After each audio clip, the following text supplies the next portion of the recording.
सन 1984 की सुबह का वक्त है। बरसात का मौसम है। 14 जुलाई तारीख है। एक पुराने ईसाई कब्रिस्तान में पुराने दरवाजे की जानिब एक पुराने जमाने का अंग्रेज एक हाथ में छाता लिए आहिस्ता आहिस्ता पहाड़ी पगडंडी पर चला आ रहा है। उस बुजुर्ग अंग्रेज की निगाहें परेशान हैं। सुबह हुई तो पहला दिन हुआ। गड़ी हैं कितनी सलीबें मेरे दरीचे में, हर एक अपने मसीहा के खून का रंग लिए, हर एक वस्ल खुदावंद की उमंग लिए। जिंदगी खेल नहीं है, न इस वक्त है न उस वक्त थी। लाखों लोग मारे गए, न जाने कितने बेघर हो गए। उस वक्त तुम्हारा खुदावंद क्या कर रहा था? उस वक्त कोई भी भगवान या खुदा क्या कर रहा था? आप लोगों की तरफ इंसानियत का गंदा खेल देख रहा था।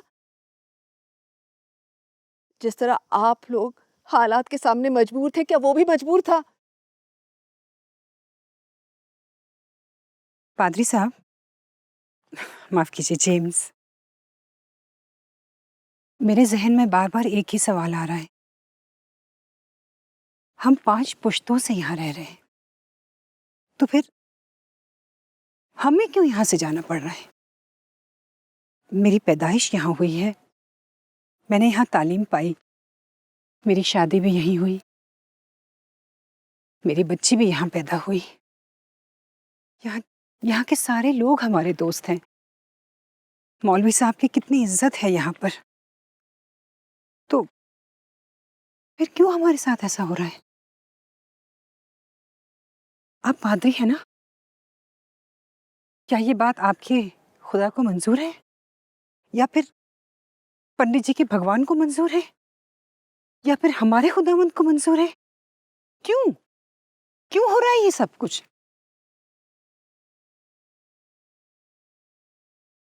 शगुफ्ता में हर रोज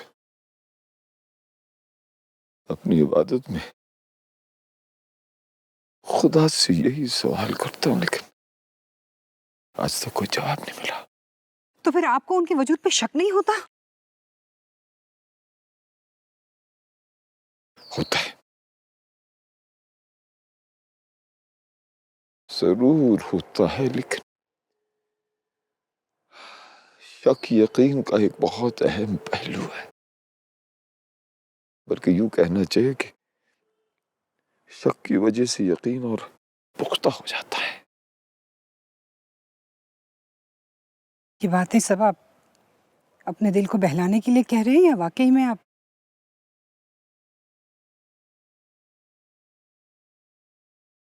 हिम्मत इल्तिजा नहीं बाकी, जीस्त का हौसला नहीं बाकी।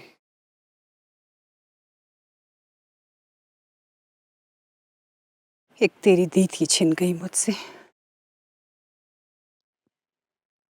वरना दुनिया में क्या नहीं बाकी। फिर कोई आया दिले साथ? नहीं,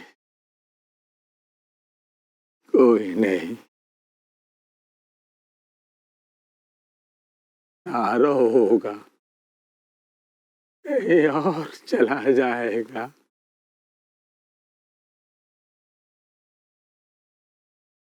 ढल चुकी रात करने लगा तारों का गुबार, लड़खड़ाने लगे ऐवानों में ख्वाबीदा चराग।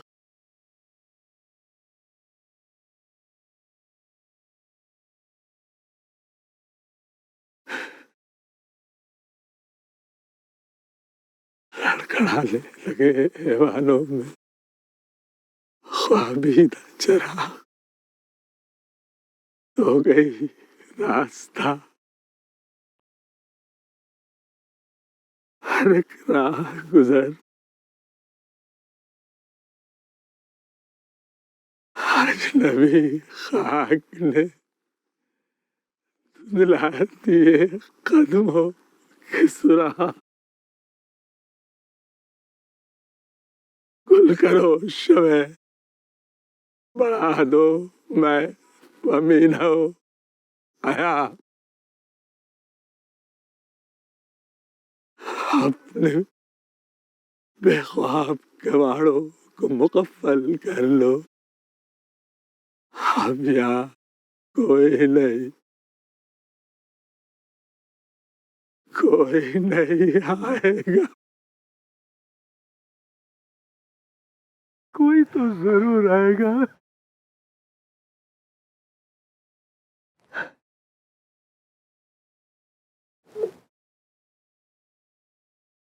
और आज भी मजबूर है। नफरत भरी इस दुनिया में मुझे बस एक ही जगह सुकून मिलता है, यहाँ इस कब्रिस्तान में। और इसीलिए पिछले 15 साल से मैं हर साल इसी दिन यहाँ आ रही हूँ, अपने नाना जान की कब्र पर। लानत है ऐसी दुनिया पर जहाँ खुदा के बंदे को बस एक कब्रिस्तान में ही सुकून मिल सकता है, वो भी मरने से पहले। लेकिन मुझे मालूम था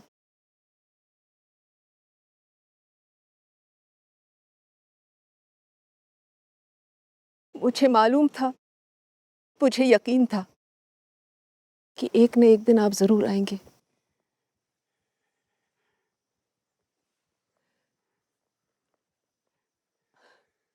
दादाजान,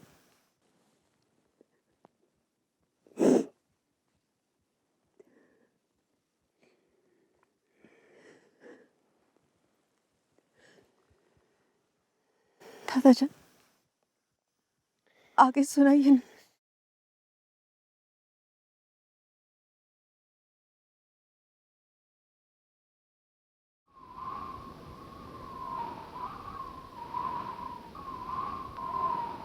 I shall lift mine eyes unto the hills.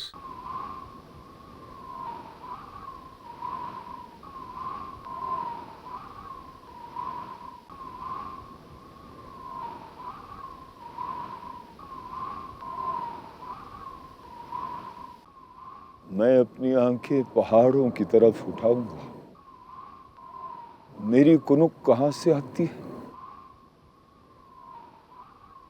मेरी कुनुक खुदावन से है जिसने जमीन और। हिलिएगा मत पादरी साहब, बिल्कुल शांत रहिए। मैं आपको कुछ नहीं करूंगा।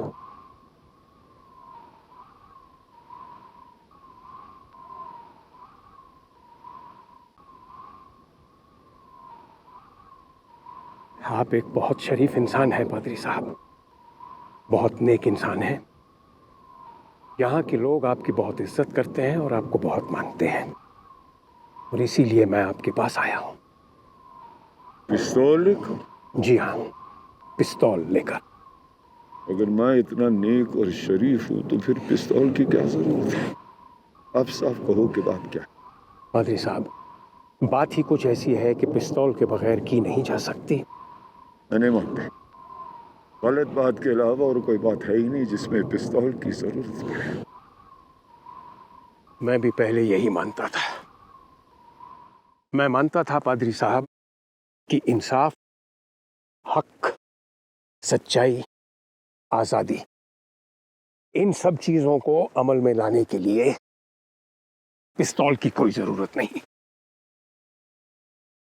क्योंकि ये सारी चीजें दुनिया के जायज हिस्से हैं और हर इंसान को, हर कौम को, हर मुल्क को ये सारी चीजें बिन मांगे मिलनी चाहिए।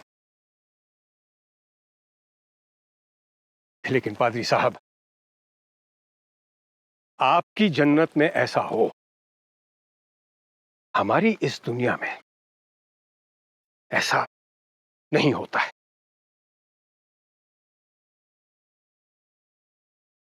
चलिए मेरे साथ।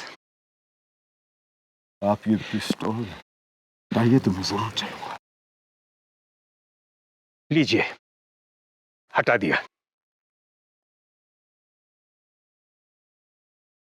मैं मुड़कर आपकी तरफ देखना चाहता हूं। आपको कोई एतराज तो नहीं? नहीं पादरी साहब, मुझे कोई एतराज नहीं।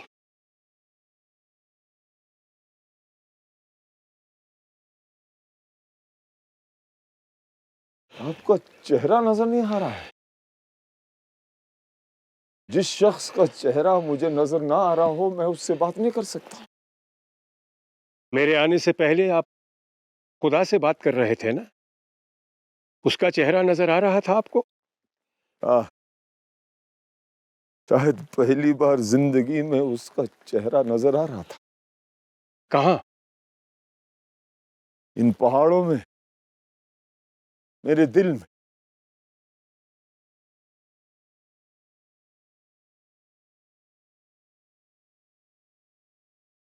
पादरी साहब, आप मुझसे बात कीजिए।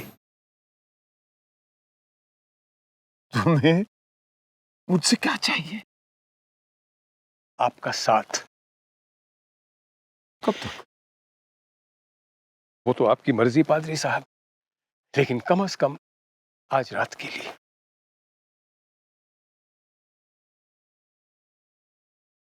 चलिए।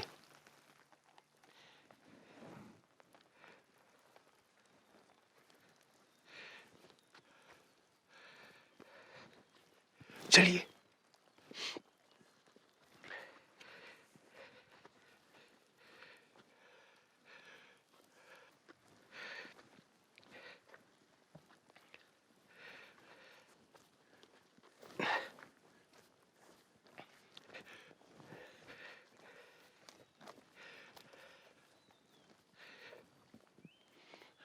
इसके अंदर चलिए।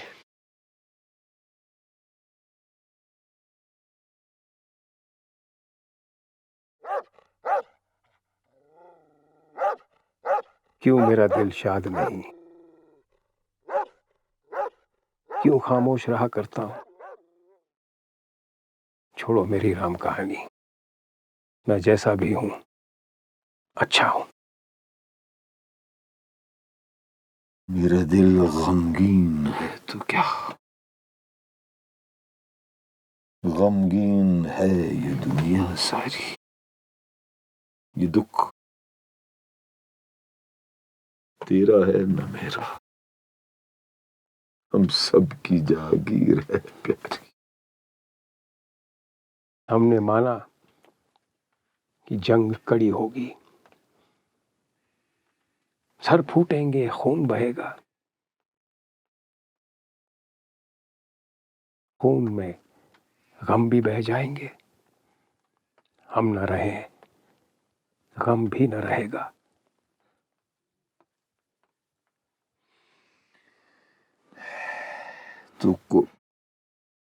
तो कल सुबह 7 बजे तक अगर उस आदमी को, तुम्हारी उस आदमी को जिसे फांसी की सजा होने वाली है, देहरादून जेल से रिहा नहीं कर दिया जाता है, तो तुम मेरा खून करोगे? जी। ये तुम्हें अजीब नहीं लगता कि जिस आदमी का खून तुम करने वाले हो, इस वक्त तुम उसी के साथ बैठकर बातें कर रहे हो और शायरी का लुत्फ बांट रहे हो? नहीं।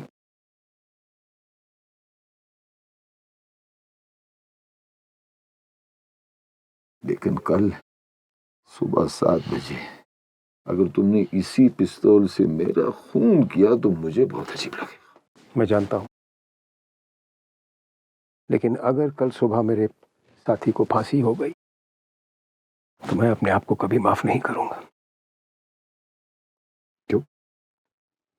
क्योंकि उसका कोई कसूर नहीं था पादरी साहब। सारा कसूर मेरा था।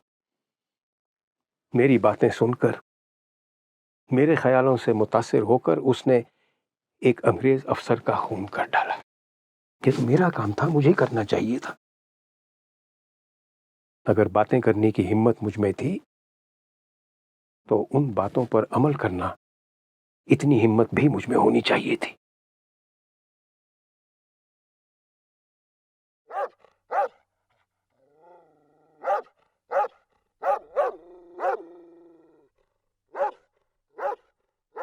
हो चुका खत्म अहदे हिजरो विसाल, जिंदगी में मजा नहीं बाकी। रहिए अब ऐसी जगह चलकर जहां कोई न हो, हम सुखन कोई न हो और हम ज़बां कोई न हो, बेदरो दीवार साए घर बनाया चाहिए, हम साया कोई न हो और पासबां कोई न हो, पड़िए अगर बीमार तो कोई न हो तीमारदार, अगर मर जाइए तो नुहा ख्वां कोई न हो।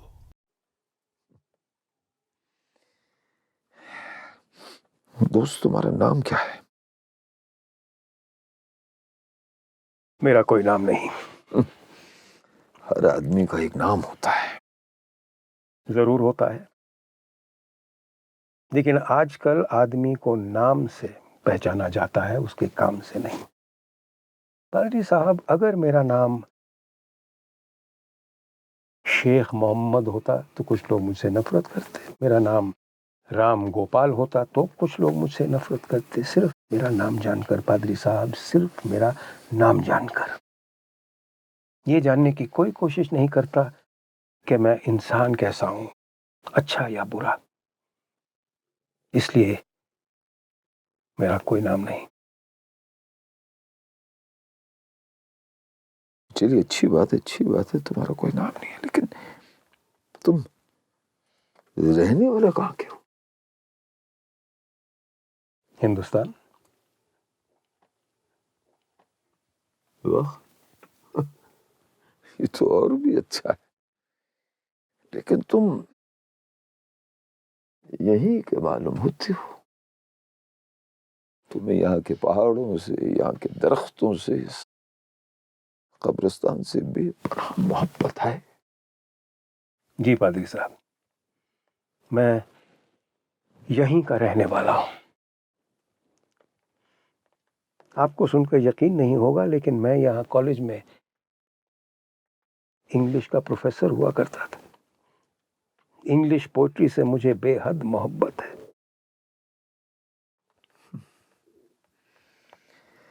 Let us go then, you and I. When the evening is spread out against the sky, Like a patient etherized upon a table. Let us go go through certain half-deserted streets, the muttering retreats of restless nights in one-night cheap hotels and sawdust restaurants with oyster shells, streets that follow like a tedious argument of insidious intent to lead you to an overwhelming question. Oh, do not ask what is it. Let us go and make our visit. In the room, The women come and go, talking of Michelangelo. I met a traveler from an antique land who said, "Two vast and trunkless legs of stone stand in the desert. My name is Ozymandias, King of Kings. Look on my works, ye mighty, and despair." फिर पादरी साहब, मेरे अंदर आजादी की चाहत इतनी शदीद हुई कि उसे पाने के लिए मैंने सब कुछ छोड़ दिया। अपनी बीवी, अपनी मोहब्बत, अपनी बच्ची, अपना काम, अपनी पोइट्री, सब कुछ पादरी साहब। मैंने अपनी बीवी से कहा कि जब तक हिंदुस्तान को आजादी नहीं मिल जाती वो मुझे भूल जाए। और इस कुर्बानी के लिए पादरी साहब वो फौरन तैयार हो गई। वो औरत जो मेरे बिना एक पल नहीं जी सकती थी, एक सांस नहीं ले सकती थी।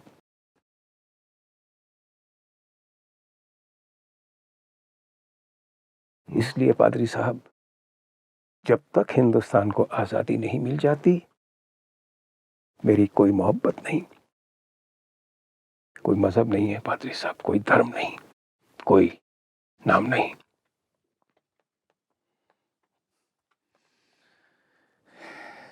लौट जाती है उधर को भी नजर क्या कीजिए, तब भी दिलकश है तेरा हुस्न, मगर क्या कीजिए। और भी दुख है जमाने में मोहब्बत के सिवा, राहतें और भी हैं वस्ल की राहत के वाह सिवा। वाह वाह वाह वाह, मेरे महबूब, मुझसे पहली सी मोहब्बत, मेरे महबूब न मांग, मुझसे पहली सी मोहब्बत, मेरे महबूब न मांग। न मांग। मेरे दोस्त, तुम्हारी महबूबा कैसी है? बहुत खूबसूरत है पादरी साहब, बहुत खूबसूरत है। सिर्फ तन में ही नहीं, मन में भी। उसकी हर नजर में शायरी है, उसकी हर बात, उसका हर लफ्ज सच्चा है। और पादरी साहब, खुदा के अलावा तुम्हारी कोई मोहब्बत नहीं? थी, बिल्कुल तुम्हारी महबूबा की तरह। क्या हुआ, वो तुम्हें छोड़ के चली गई? मुझसे छुड़ाई गई। खुदा को हमारी वो मोहब्बत मंजूर नहीं थी, इसलिए खुदा ने उसको अपने पास बुला लिया। I am sorry to hear that. लेकिन हाल ही में एक नई रोशनी मेरी जिंदगी में आई है, एक ऐसी रोशनी जिसमें नूर भी है और साए भी। लेकिन मालूम नहीं मैं इस नई रोशनी को अपने घर की तारीकी में ला पाऊंगा या नहीं। लेकिन एक बात जरूर है, नई रोशनी की वजह से एक शहर नजर आ रहा है। इस शब का शहर नजर आ रहा है।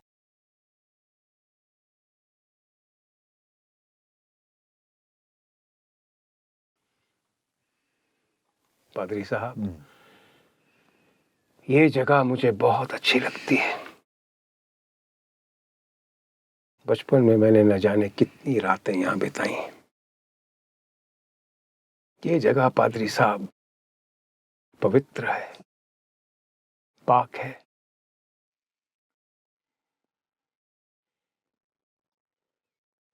पादरी साहब, मुझसे वादा कीजिए, जब मैं मर जाऊंगा तो आप मुझे यहीं दफनाएंगे। न था कुछ तो खुदा था, कुछ ना होता तो खुदा होता। डुबोया मुझको होने ने ना होता मैं, तो क्या होता।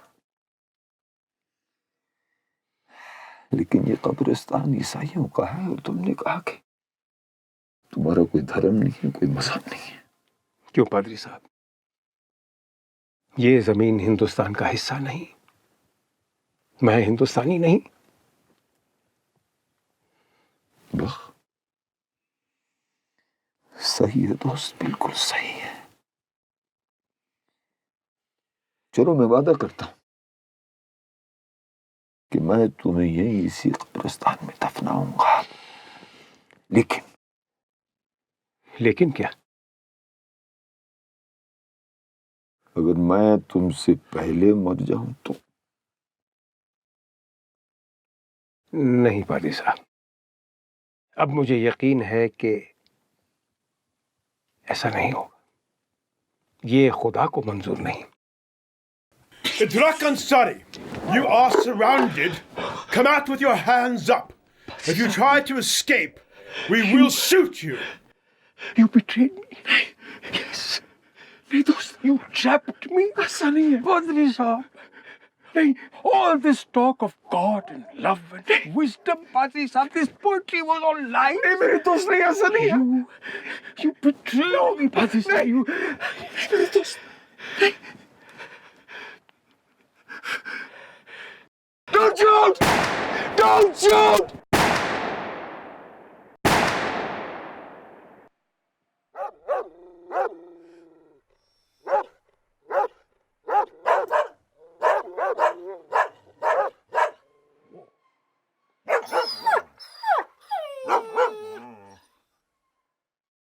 तुम मेरे पास रहो, मेरे कातिल, मेरे दिलदार, मेरे पास रहो। जिस घड़ी रात चले, जिस घड़ी रात चले, आसमानों का लहू पी के सया रात चले। We shall never allow that torch of freedom to be blown out, however high the wind or stormy the tempest. परवरदिगार पर भरोसा मत तोड़िएगा। मैं कैसे भरोसा रखूं? आलमे यास में घबराए ना इंसान बहुत।